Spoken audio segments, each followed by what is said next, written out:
Hey, I'm Justin from Hysteria Lives and the Hysteria Continues podcast. And in the first of my video reviews, I've inexplicably chosen a super obscure giallo. Hey ho.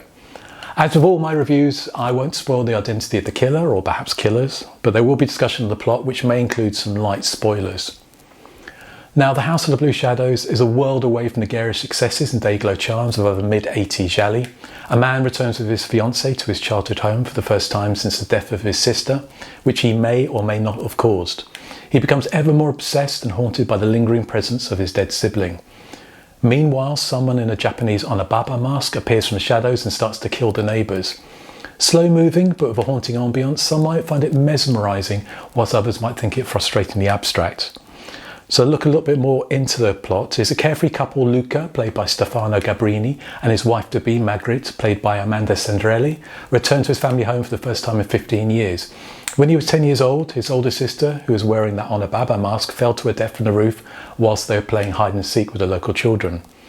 Despite the house having been empty for all of that time, they are surprised to find a woman in black coming down the stairs when they arrive. Aisha, played by Flametta Carana, tells Luca that they were friends when he was a young boy, although at first he doesn't recall her. However, eventually snippets of memory do come back to him. Aisha lives in the house opposite and is a neighbour with another childhood friend, Bruno, played by Francesco Costa, who watches the couple with interest. Margaret is spooked by a creepy black-faced mannequin with blonde pigtails that stands near one of the windows. Luca sees another woman in black while he's out shopping and he pursues her, but she seemingly vanishes. On his return, he becomes angry that Margaret is wearing his dead sister's hat and begins to dress the mannequin in his siblings' clothes.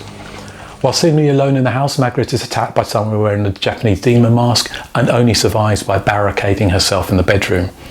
She flees in the morning. Luca remains but risks losing touch with reality as he tries to unravel the mysteries still lurking in his childhood home. Now, The House of the Blue Shadows is certainly not a typical giallo. There are no black-gloved killer, for instance, but the Onibaba-masked presence is certainly creepy enough. However, it's not really the main focus of the film. The first murder doesn't occur until about 20 minutes from the end of the movie. It has more in common with films that broach the art house territory, such as Pupo Avati's incredible House of the Laughing Windows from 1976, or Francesco Borelli's The Perfumed Lady in Black from 1974. Although, to be honest, it's not really as successful as either of those two examples.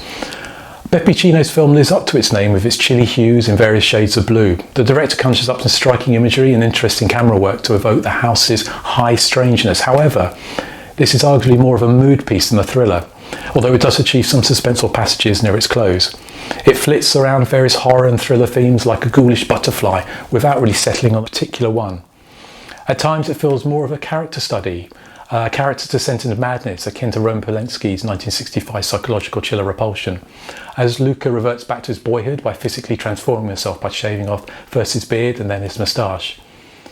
Now, we're never really sure if Lola's death was an accident or if she was pushed from the roof, and if so, by whom. The script references fairy tales such as Red Riding Hood and makes allusions to the legend of Bluebeard, who killed successive wives. At times it could be a ghost story. Has Lola returned from the grave to get her revenge? It teases that Aisha is a witch who may be looking to take revenge for Lola's death, as she keeps a shrine of photos to the young girl and seemingly never ages. At other times, it tips its hat to the North American slasher movie, with its masked killer descending or ascending the stairs of the house in search of victims. The film even suggests darker themes, such as possible incest, but like other threads, it's abandoned as soon as it's introduced. This eclecticism is perhaps intriguing, but it prevents the viewer from really being fully invested in the mystery of what exactly is happening. Likewise, anyone hoping for a clear resolution to any of the film's myriad mysteries will be disappointed, as it doesn't tie everything up in a neat bow, and arguably leaves more questions than answers. Ultimately, it raises the possibility the film is actually just a hot mess rather than a purposeful, finely crafted enigma. I guess it really is up to the viewer to decide which is which.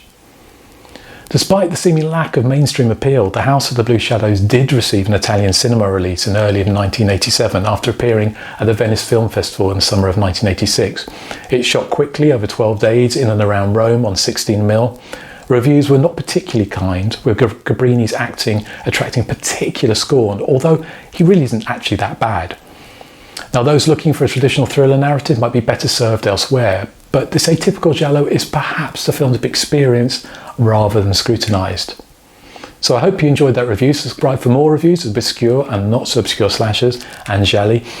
And for the film's body count and over 600 reviews, visit my website Hysteria Lives. So thank you for watching and catch you next time.